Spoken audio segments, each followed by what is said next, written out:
do any kind of survey, you usually get 5% of the people responding. That's all you get. But we got 50% of all the trade unions in Canada. And so they sent us information, they supplied us information about the incidents that they saw about aggressiveness on the job. And we broke it down, I just broke it down for the purpose today, just to show you a little bit about the two top ones, harassment and sexual harassment. We're going to break that out. And then physical assaults on the job and physical threats. But you can see that, just for our purposes here, people are reporting more indirect forms of aggressiveness, more harassment, more bullying, more intimidation. That's the kind of thing that they're starting. Now, this is not wonderful research. It's pretty basic stuff.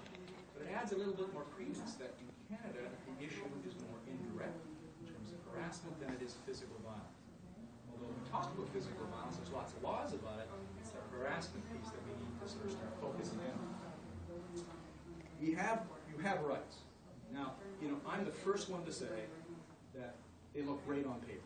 But when you try to implement your rights, that's when it gets kind of sort of difficult. And you realize sometimes there's no common sense in common law in many ways. But we'll talk about this, and this is the areas that we're going to talk a little bit about, that there are some responsibilities, there are common law liabilities that an employer has. We can talk about those if there's time. Essentially, an employer is responsible for the conduct of employees, vicarious responsibility.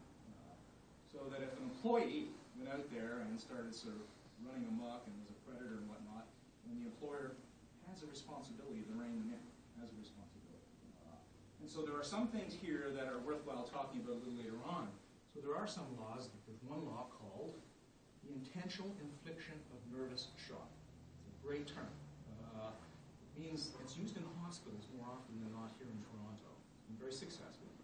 But you have to prove in law that the person has gone about their business intentionally to make your life, the nervous shock you're talking about is anxiety and depression, to contribute to that.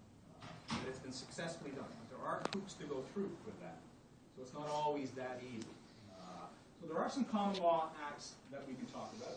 But we're going to talk mostly about the statutory liabilities that people have.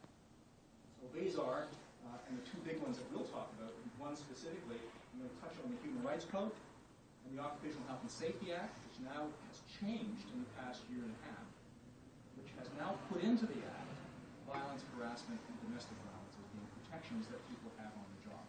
So we'll talk a little bit about that. And then there's this, the Occupiers Liability Act, which most people don't know what it is. But prior to the Occupational Health and Safety Act being changed, people would use this to see if they could sort of push their employer. And this is what they would do. We won't talk about this, but it's an interesting concept. Some people would use it. So if you own, lease, or otherwise control a building, it's your responsibility to keep it safe. So that means you've got to have railings up, you've got to have guards, that kind of thing, lights. So for example, if you owned a building when there was an underground parking garage, and a light was burnt out, and someone has complained over and over and over and over again, tenants have, that you haven't put the light back in, and then let's say a woman goes down there and is sexually assaulted. She could come back and say, you did not keep that particular facility safe. Now, is it meant for this? No. But people, in the absence of anything else they can do, will sometimes use that. So what they'll do is sometimes they'll say, you knew that there was someone who was predatory amongst our people. You knew it. And you allowed them to stay in the workplace, and they've assaulted me, or they've abused me in some way. And they're using that. It's not meant for that. It's a hard push. Sometimes people are using that. Employers have there's three liabilities that employers face. One is, and most of this is prosecuted in the States, but we're starting to see more of it here now, is negligent hiring. If an employer hires somebody and they knew, or they ought to have known that person was predatory based on past records and whatnot, and they do something in the workplace, they could be held, depending on the circumstances, they could be held to account. Negligent retention. Really interesting one, because we now see a lot of people in the workplace who are really just awful managers. And they will abuse people, and they've been doing it for years and years and years. Negligent retention is if you retain somebody that you know is predatory, then you could be held to account for that if you're the employer. We had one of those just now, where just last week, we just started an investigation with a particular organization. The manager in that case has might want to turn your attention to some court cases such as Bell Mobility. Although they got fined reduced on appeal, the Bell Mobility were fined $540,000 because they had a manager who sold BlackBerries who was just ruthless with his staff. And part of it was that they didn't recognize that and they didn't do something about it. And the woman who was being assaulted or abused by this individual finally ended up saying, "I'm going to court," and that's what she did. And they lost. And then they won some ground in the appeal. The third thing that an employer is responsible for is called negligent supervision. Negligent supervision is when a manager or someone senior in the company represents the company, and then they're going about their business in a remarkably abusive and neglectful way, and hurting people in the process. So they could be held to account for those. But it's hard, because here's the rub. For anyone, and someone had mentioned this the other day, and I was teaching a class at York University Law School, and a student put his hand up, and he said, "Okay, that's great having these laws. I work at McDonald's, I get $7 an hour, I'm not going to go get a lawyer or a $10,000 retainer." You're right, and that's the problem. You have these laws, you have an employer who has a lot deeper pockets than you are, and it's really difficult. So it looks good on paper that they're responsible for these things, but it's a harder thing to be able to prove. So it has to be a case that is really, really glaringly obvious. Now, but these are the two things, and of course the criminal code is there as well for you. A lot of people forget the criminal code, and we're not going to talk about it, but if you're assaulted on the job, it's an assault. It's no different than if you're on the street. And sometimes people don't think that. They think, oh, well, it's a workplace issue. Trying to push me, whatever it may be. But it can be a criminal act at the same time. So it's important to keep that in mind. The problem is when you go to the police, they often push it back to the workplace and say, what is a workplace issue? You should deal with it there. So it's not all that clear. But here are the two areas that we're starting to see some movement on: the Occupational Health and Safety Act, and of course the human rights legislation. Now, I'm going to spend very little time on the human rights legislation, but the reason I want to sort of at least highlight it is that I see lots of situations where someone should use that as opposed to some other means to get some kind of redress for sort of abuse. So the Human Rights Commission, or the Human Rights Act, every province has one, and there's a federal one. It means that you cannot be treated differently or harassed because of selected grounds. Everyone has one. And so sometimes people will come in and say, well, I'm being abused. I'm being, moved from job to job. I'm not getting raises. I'm getting crummy equipment, bad shifts, whatever it may be. And then you realize that maybe because they're white, they're Jewish, they're black, whatever it may be. And so it's a human rights challenge sometimes can be a much more profitable way of going about it. So everyone has one, and it's been there for years.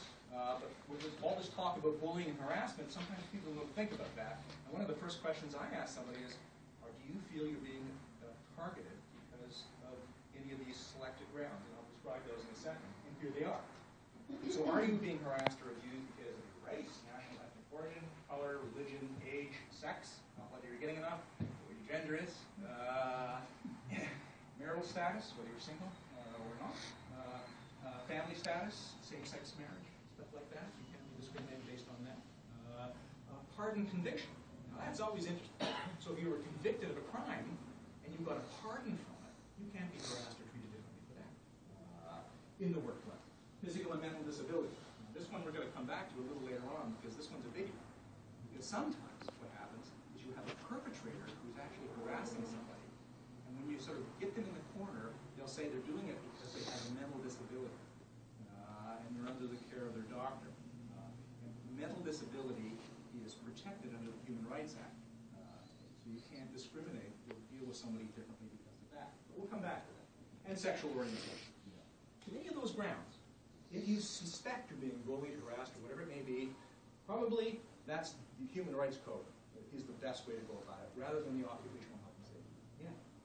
If the harassment is mental disability, as in severe depression or something, then would you fall into the Human Rights Code?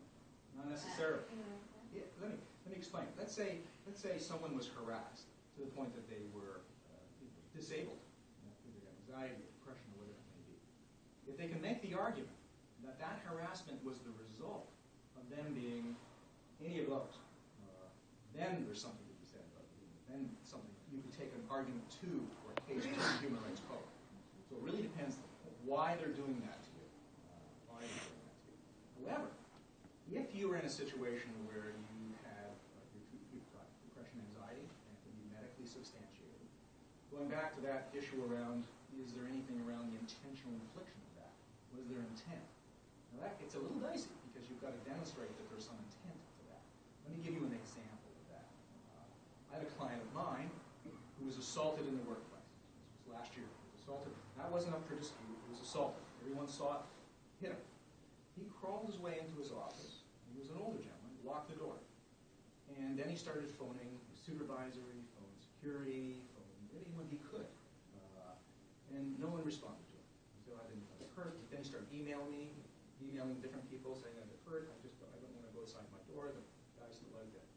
Well, what the employer did was they went and interviewed the person right away, within minutes, who did the assault. And they said, would you go home? And he said, no, which is amazing. And they let him stay. So he's still there. So this poor soul is in his office, and they left him in there for 4 hours. 4 hours. And getting back to the question around the intentional infliction, so after that, of course he suffered tremendously. Post-traumatic stress disorder, he got all kinds of serious problems after that. About a minute time. We got a court order to download their emails, see what they were saying to